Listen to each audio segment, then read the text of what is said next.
ஒரே நகரத்தில் உலக புகழ்பெற்ற பொற்கோவில், 1000 ஆண்டுகள் பழமையான கோட்டை, வரலாறு, ஆன்மீகம், சுவையான உணவுகள் இவை அனைத்தையும் ஒரே நாளில் பார்க்க முடியுமா?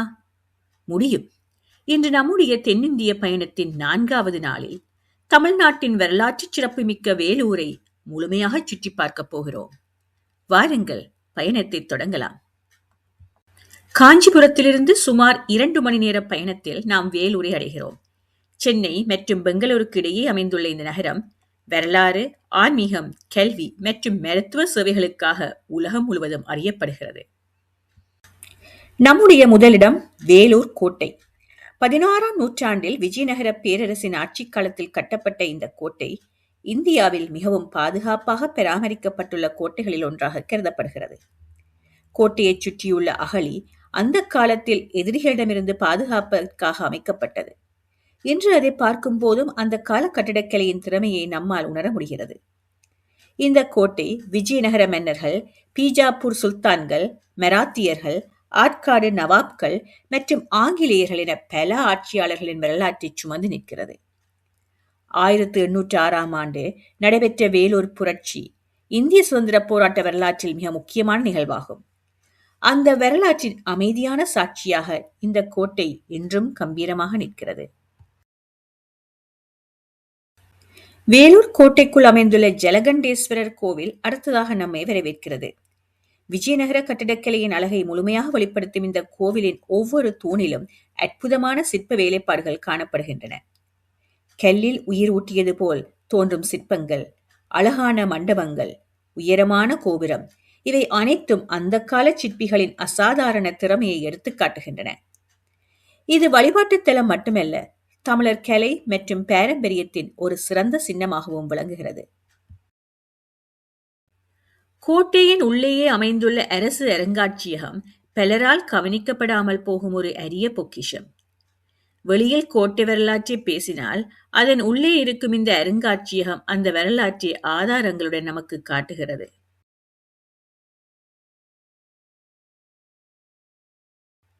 முதலில் நம்மை கவர்வது பல நூற்றாண்டுகளுக்கு முன்பு செதுக்கப்பட்ட கல் சிற்பங்கள். தமிழகத்தின் பல்வேறு பகுதிகளில் இருந்த பழமையான கோவில்களிலிருந்து பாதுகாக்கப்பட்ட இந்த சிற்பங்கள் அக்கால கலைஞர்களின் அபாரமான திறமையை வெளிப்படுத்துகின்றன.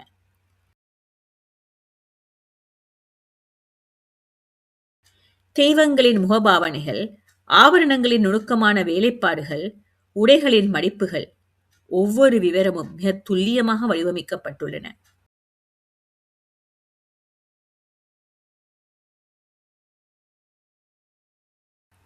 பிள்ளையார், விஷ்ணு, மாரியம்மன் சிலைகள், சரஸ்வதி, நந்தி சிலைகள்,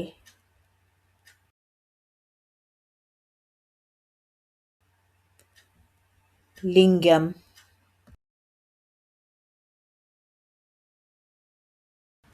இவை மகாவீரர், தீர்த்தங்கர் ஆகியோரது சிற்பங்கள். இது ஒரு சமண நினைவுக்கல்.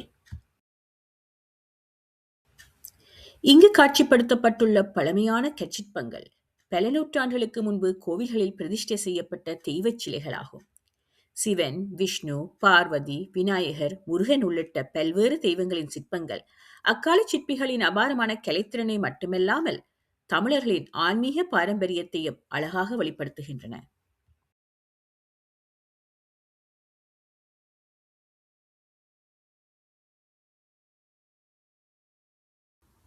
வெண்கலச் சிலைகள் அரங்கம். இந்த வெண்கலச் சிலைகள் அனைத்தும் தென்னிந்தியாவின் புகழ்பெற்ற மெழுகு அச்சு முறையில் வடிவமைக்கப்பட்டவை. பல நூற்றாண்டுகளை கடந்தும் இன்றும் அந்த கால கலைஞர்களின் அற்புதமான கைவண்ணத்தை நமக்கு எடுத்துக் காட்டுகின்றன. இச்சிலைகள் 11ஆம் நூற்றாண்டிலிருந்து 13ஆம் நூற்றாண்டு காலத்துக்கு உரியவை. இங்கு காணப்படும் காளி சிலை 20ஆம் நூற்றாண்டு சிலை. தீர்த்தங்கர் மற்றும் மகாவீரர் சிலைகள் 9ஆம் 10ஆம் நூற்றாண்டைச் சேர்ந்தவை.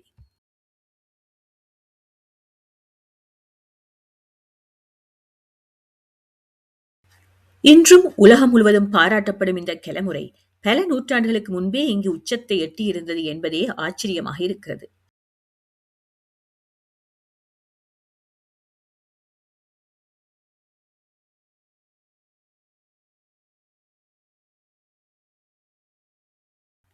கண்டி ராச்சியத்தின் இறுதி மன்னன் ஸ்ரீ விக்ரமராஜசிங்கனையும் அரசியார் ஸ்ரீ சாவித்ரி தேவியையும் இந்த ஓவியங்களில் காணலாம். ஸ்ரீ விக்ரமராஜசிங்கன் வேலூர் கோட்டையில் கண்டி மஹாலில் சிறைப்பிடித்து வைக்கப்பட்டதாக கூறப்படுகிறது.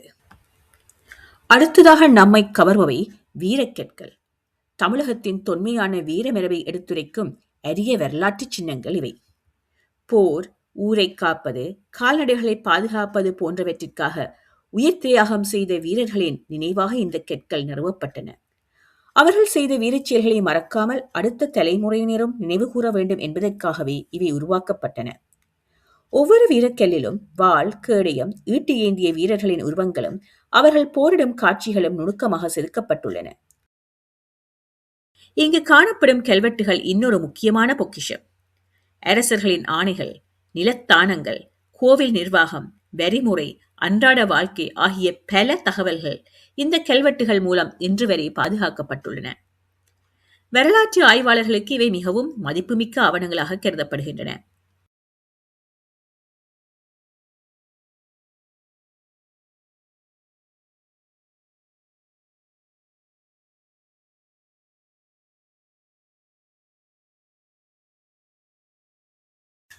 மேலும் இங்கு காட்சிப்படுத்தப்பட்டுள்ள கோவில்களின் தூண்கள், கட்டடப் பகுதிகள், ஏற்கனவே நாம் பார்த்த சிற்பங்கள் பல நூற்றாண்டுகளுக்கு முன்பிருந்த தமிழர் கட்டடக்கலை மற்றும் சிற்பக்கலையின் நுணுக்கத்தையும் பெருமையையும் நமக்கு பறைசாற்றுகின்றன.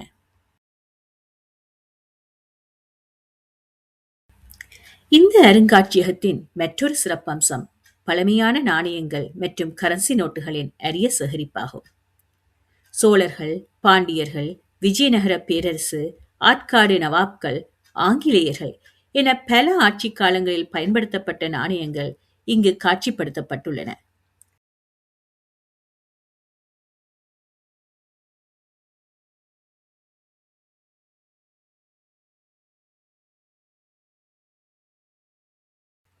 ஒவ்வொரு நாணயமும் அந்த காலத்தின் பொருளாதாரம், வணிகம் மற்றும் அரசியல் அமைப்பை பற்றிய தகவல்களை சொல்லுகிறது.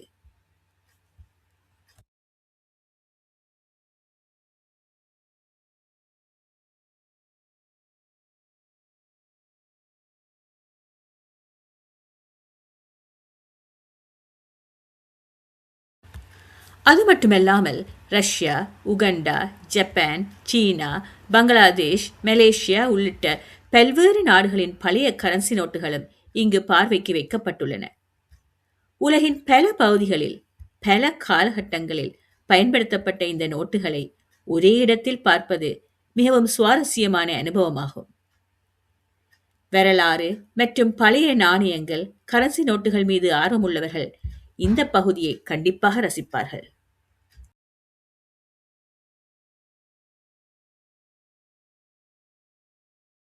காட்சியகத்தில் அக்காலத்தில் பயன்படுத்தப்பட்ட கல்குண்டுகள், பீரங்கிகள், வாள்கள், ஈட்டிகள், குத்துவாள்கள் மற்றும் பழமையான கேடயங்கள் ஆகியவற்றையும் பார்க்கலாம்.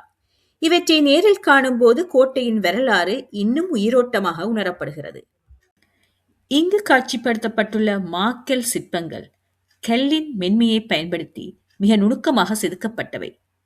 ஒவ்வொரு சிற்பமும் அந்த கால சிற்பிகளின் அபாரமான கலைத்திறனையும் பொறுமையையும் வெளிப்படுத்துகிறது. இங்கு காணப்படும் முதுமக்கள் தாழிகள் ஆயிரக்கணக்கான ஆண்டுகளுக்கு முன்பு வாழ்ந்த மக்களின் அடக்குமுறையை பற்றிய முக்கியமான சான்றுகளாகும்.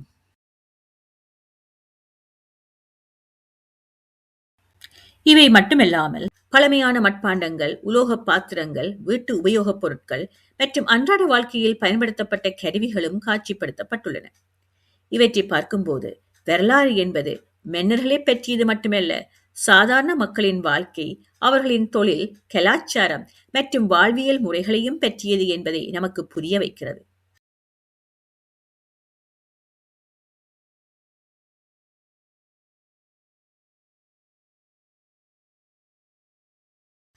இந்த அருங்காட்சியகத்தில் இருக்கும் ஒவ்வொரு பொருளும் ஒரு கதையை சொல்கிறது. சில கதைகள் வீரத்தை பேசுகின்றன, சில கதைகள் கலைஞர்களின் திறமையை போல்கின்றன, சில கதைகள் 1000 ஆண்டுகளுக்கு முன் வாழ்ந்த மக்களின் வாழ்க்கையை நமக்கு அறிமுகப்படுத்துகின்றன. வேலூருக்கு வருபவர்கள் கோட்டையை மட்டும் பார்த்துவிட்டு செல்லாமல் இந்த அருங்காட்சியகத்தையும் கண்டிப்பாக பார்வையிட வேண்டும். பகுதியில் தமிழகத்தின் பாரம்பரிய நாட்டுப்புற மற்றும் பழங்குடியினரின் இசைக்கருவிகள் காட்சிப்படுத்தப்பட்டுள்ளன. பம்பை, உடுக்கை, முகவீணை, கைச்சிலம்பு, தாளம், சப்பலாக்கட்டை, ஹார்மோனியம், மிருதங்கம், டோலக் ஆகிய இசைக்கருவிகளை இங்கு நாங்கள் காணலாம். லம்பாடிகள் நாடோடி இனத்தைச் சார்ந்தவர்கள். லம்பாடி பெண்கள் அணியும் உடை அலங்காரம் இங்கு காட்சிப்படுத்தப்பட்டுள்ளது. இங்கு காணப்படுபவை புதிய கற்கால கோடாரிகள். Sripuram golden temple. அடுத்ததாக நாம் வந்திருப்பது உலக புகழ்பெற்ற ஸ்ரீபுரம் பொற்கோயில். உண்மையான தங்கத்தகடுகளால் அலங்கரிக்கப்பட்டுள்ள இந்த கோவில் சூரிய ஒளியில் மின்னும் காட்சி கண்களை கவர்கிறது. சுமார் 100 ஏக்கர் பரப்பளவில் அமைந்துள்ள இந்த ஆலயம் ஆயிரக்கணக்கான கிலோ தங்கத்தால் அலங்கரிக்கப்பட்டுள்ளது. கோவிலை அடைய நட்சத்திர வடிவிலான நடைபாதையில் நடந்து செல்ல வேண்டும். அந்த பாதையில் வாழ்க்கை, ஒழுக்கம், ஆன்மீகம் ஆகியவற்றை பற்றிய பல சிந்தனைகளை பகிரும் வாசகங்கள் அமைக்கப்பட்டுள்ளன. இங்கு நிலவும் அமைதியான சூழல் மனதிற்கு ஒரு தனி நிம்மதியை அளிக்கிறது.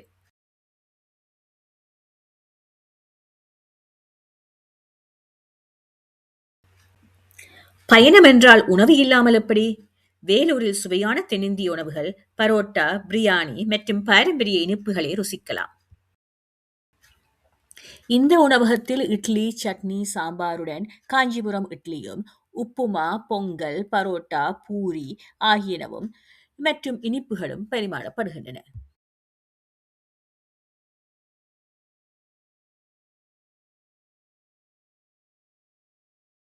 வேலூரை பற்றி பேசும்போது உலக புகழ்பெற்ற சிஎம்சி மருத்துவமனையை பற்றி குறிப்பிடாமல் இருக்க முடியாது.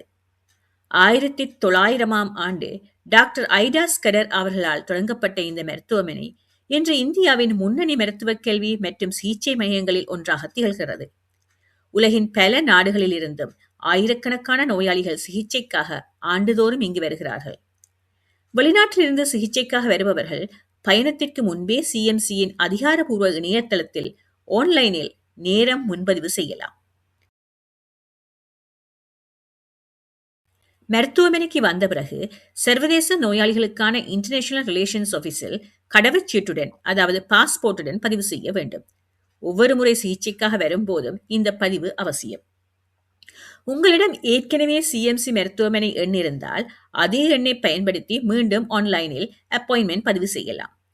புதிய நோயாளிகளும் சர்வதேச நோயாளிகளும் அதிகாரப்பூர்வ இணையதளம் வழியாகவே பாதுகாப்பாக முன்பதிவு செய்யலாம்.